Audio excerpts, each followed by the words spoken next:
我如今唯恐宫中有变，当务之急便是要尽快离开破灵镇。只是庞太师在一旁伺机而动，想先行一步，实属不易。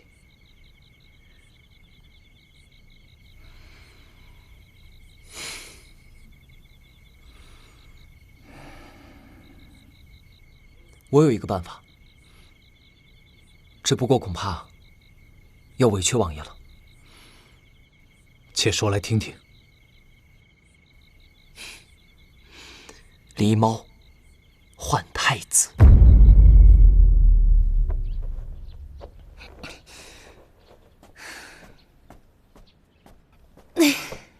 每次出门都觉得带的东西少，怎么收拾起来这么麻烦啊？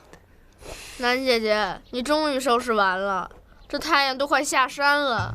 展小昭，你是不是头大？现在明明才上午，我们下午才走，你就是故意找茬。你也知道啊。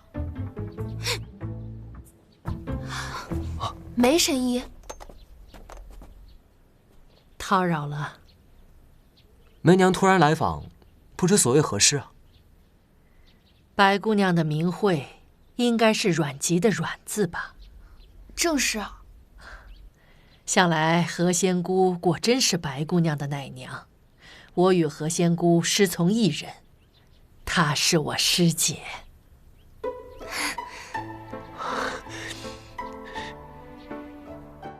那日你们问我破灵阵的渊源时，提到过何仙姑。当时我与你们初次相见，不甚了解，不敢袒露实情。现在你等身份既经层层验证，我也可与你们坦诚相待了。难道您知道阿仁姐姐的身世？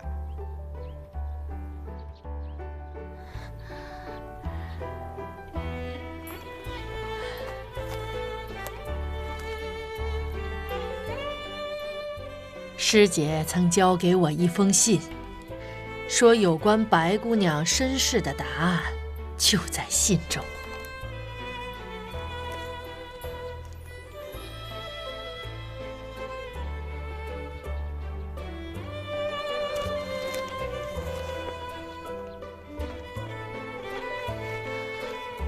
奶娘可曾交代别的事？除了让我转交这封信之外，并未提及其他。既然信已送到，我这就告辞了。谢谢梅神医，那我送送您。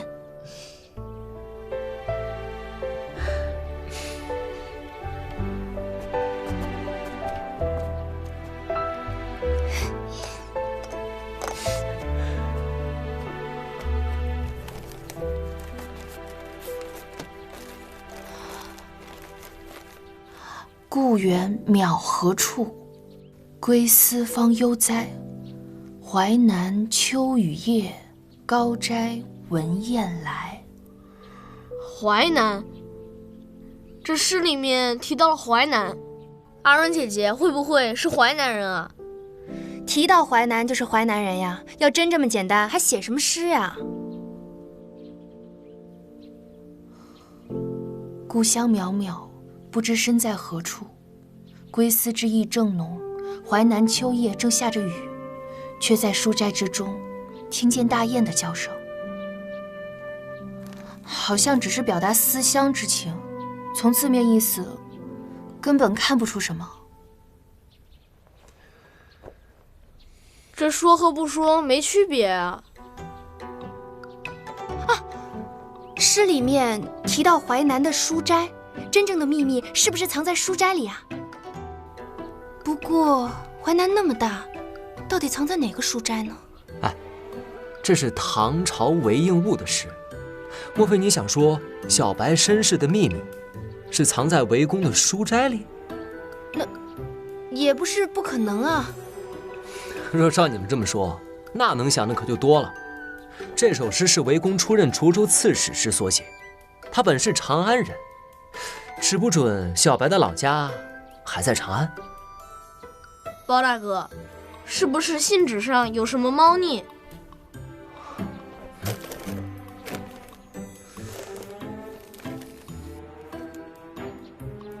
看上去没什么问题。哎，不过这首诗，它让我想到一个人。谁？燕无形。哈？不是吧？展昭看字猜地方也就算了，你看字猜人，有一个燕字就是燕无形了。哎，来，你们看，第一句，故园渺何处，归思方悠哉。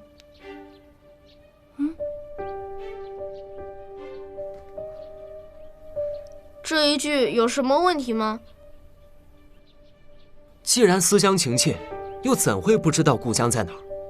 接着往下看，淮南秋雨夜，因是因雨夜之故，故看不清道路，辨不清方向。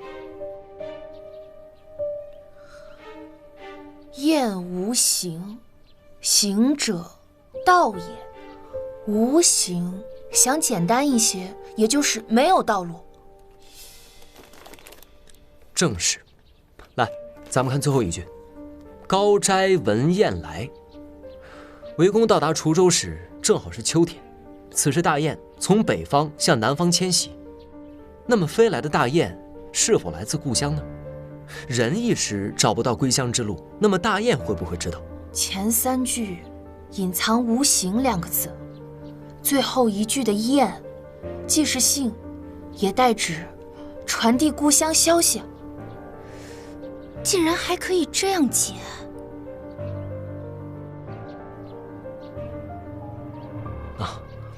我也是受展昭影响，试着从字面上去解，也不一定会准。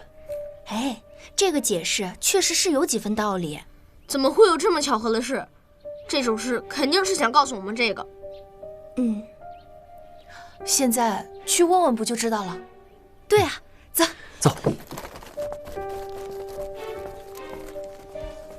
燕大哥，燕大哥，哎，燕大哥，燕大哥，包大哥，没人啊！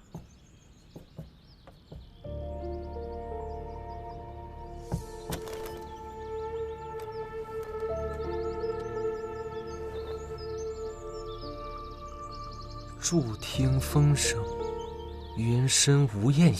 你猜的没错，燕无形一定知道我父母的消息。这个燕无形到底怎么回事？明明知道阿阮在寻亲，竟然还一声不吭就跑走了。八成是不想说，不想说，还会留下信。那是什么原因呢？大概是钓鱼的钩子吧。无论如何，我一定要找到他。这个燕无形挺有意思，以阿阮的性子，线索只要未断，就一定会找下去。他才认识阿阮几天啊，就能对症下药了。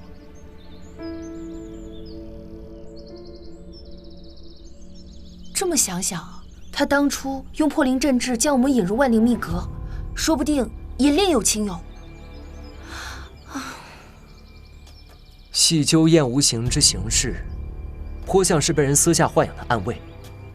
依我之见，除了破红魔之外，这些天他也一直在暗中保护皇上。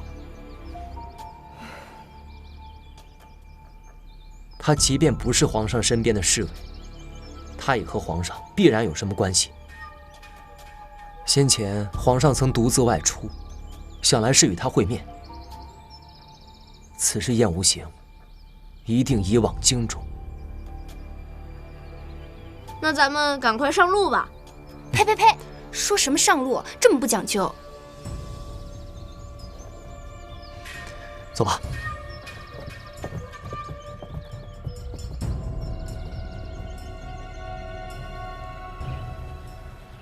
接下来要启程进京了，我们一起去和他们辞行吧。你去吧。哦，庞太师尚未找到李妃娘的下落，未必愿意放行，言辞注意些，莫要得罪人。你们不和我一起去吗？我不是不想陪你去，是怕万一忍不住动口。我和南妹妹不一样。你愿意和我一起去？我是怕去了，忍不住动手。包大哥，那我也先回去了，您保重啊。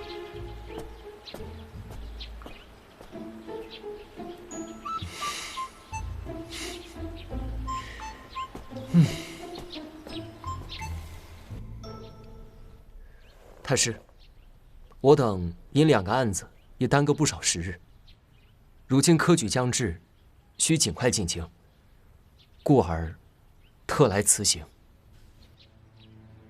案情尚有许多不明之处，你便打算一走了之？太师明鉴，包拯查案不过是权宜之计，朝廷是人才济济，相信用不了多久，就可以水落石出。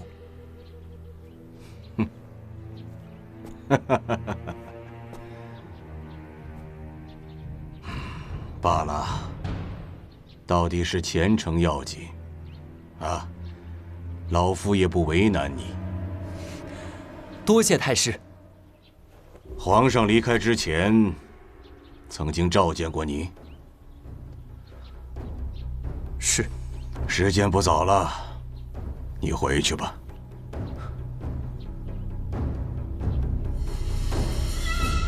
是。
多罗姑娘，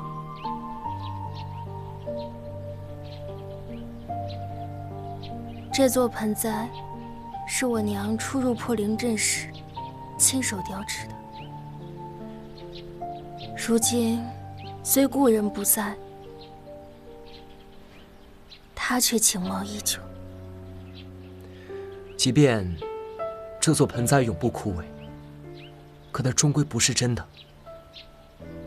只要能天天见到它，真的假的又有什么关系呢？何况假作真时真亦假，仿真仿的久了，假的便也成了真的。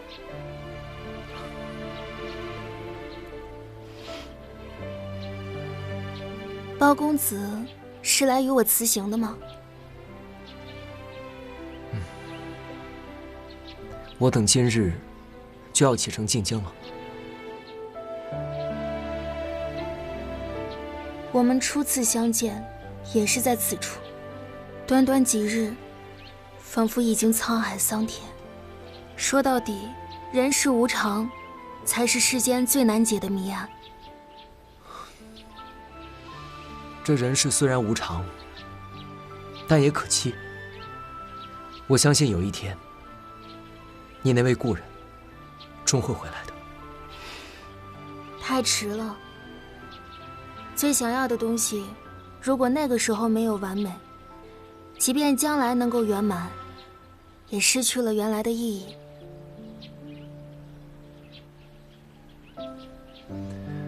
于你而言，什么样的结局最为难得？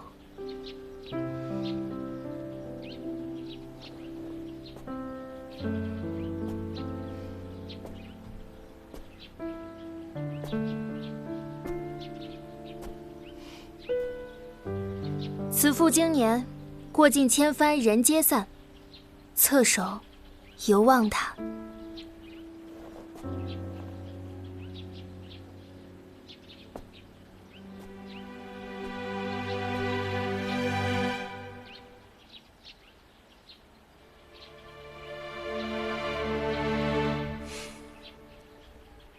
愿来日，北雁归时，月满西楼。对了，方才我见庞太师好似在嘱咐父亲些什么，怕是与你们有关。庞太师的算盘我已猜到大半。既提及此事，在下有一个不情之请，不知姑娘能否助之？自然。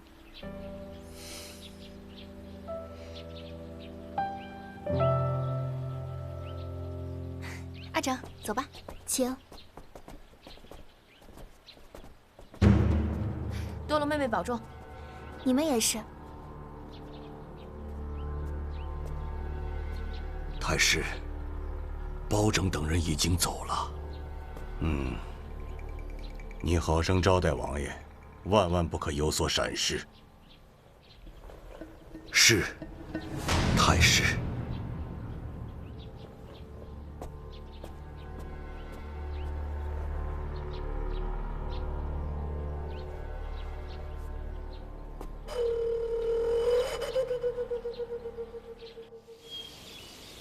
后面已经没人跟着了。庞太师不是个好糊弄的人，包拯这一计啊，风险颇大。好在一切顺利。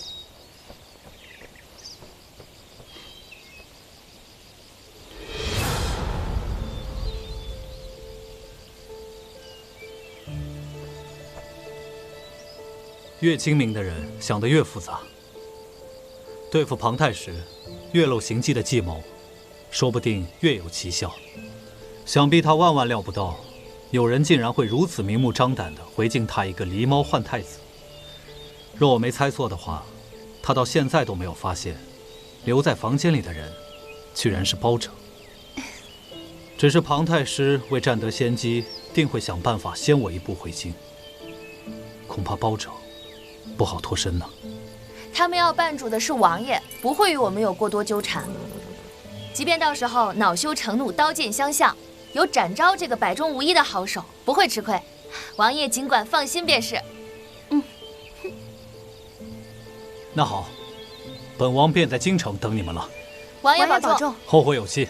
后会有期。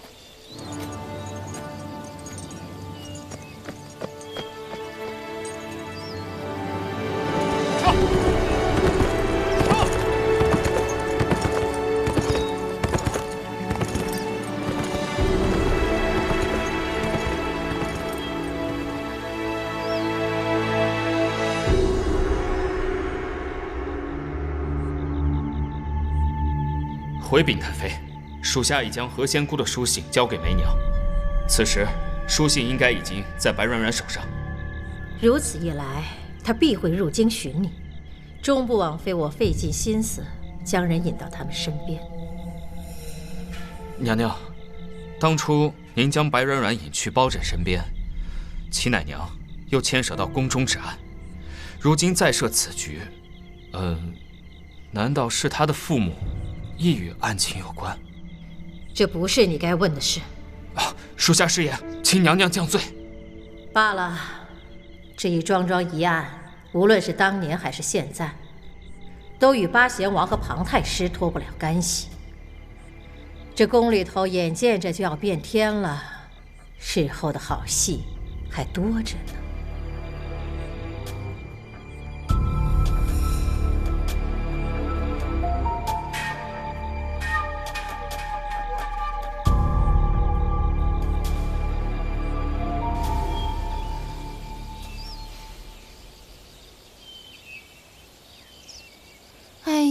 阿整他们怎么还不回来啊？不会出什么事吧？要不我去看看。展昭已回到破灵镇暗中接应，不会有事，再耐心等等。兰姐姐，阿软姐姐，哎，他们来了。阿整，怎么样？是不是被包大哥玉树临风的样子惊到了？阿整本来就很好看。当初进破灵镇寻亲，从没想过会发生这么多事。可不是嘛，我觉得跟你们在一起比我做贼还刺激。那你可太过谦虚了。你冷笑什么？我说的哪里不对啊？就说最近这一桩桩案子，要是平常人一辈子也难碰到一个，你们倒好，走到哪儿哪儿就是案发现场。哎，我说南天竺，你这话我这么不爱听呢。善医者常遇病患，善蛊者常遇商机。该因他们精于医道商事，有一双比常人更易于发现的眼睛。若是名声在外啊，还会有机遇自动找上门。其实啊，南天竺虽是一句无心之语，但有些巧合，着实经不起细想。这话是什么意思啊？我怀疑这一回，也并不是巧合。不是巧合。对了，当初我们问路的时候，那个指路的老伯确实有些奇怪，八成是有心人故意引我们去破灵镇。不仅如此，连破红魔和司徒莫心似乎都提前知晓我们将至破灵镇，暗中操控这一切的人，必然对我们的事情了如指掌，否则不可能早早在这里等着。我甚至怀疑，我们与阿软的初次相遇，也是有人精心谋划。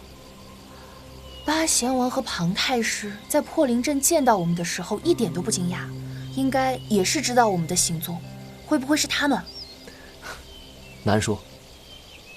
听你们这么一说，好像所有人都知道我们要去破灵镇，只有我们不知道有人知道我们要去破灵镇。难为你这脑子，还能说出如此拗口的话。你若有一日不挖苦，估计啊，你连呼吸都是苍白的。哎呦，我头一回听说呼吸还有苍白一说呢。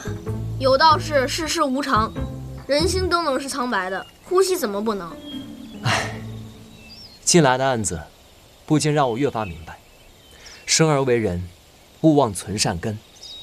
明恻隐，便好恶；莫见乎隐，莫显乎微。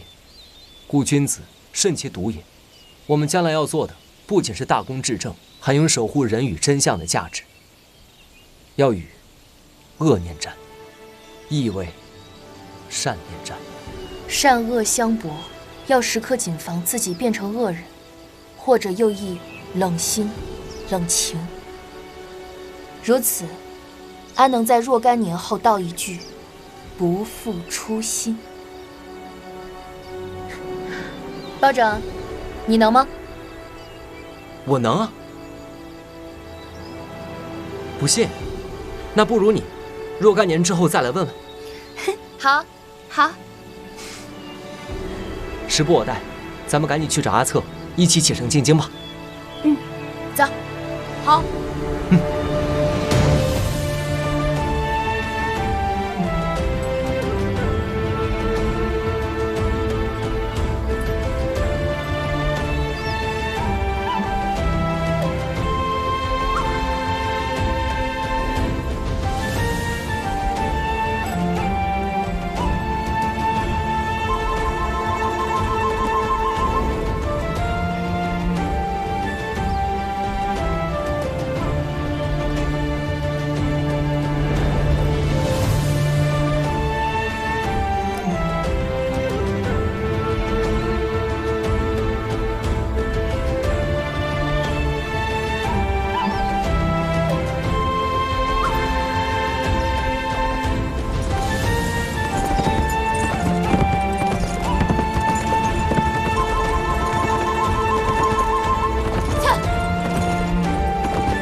纵然你能先行一步，但等到了京城，万事就由不得你了。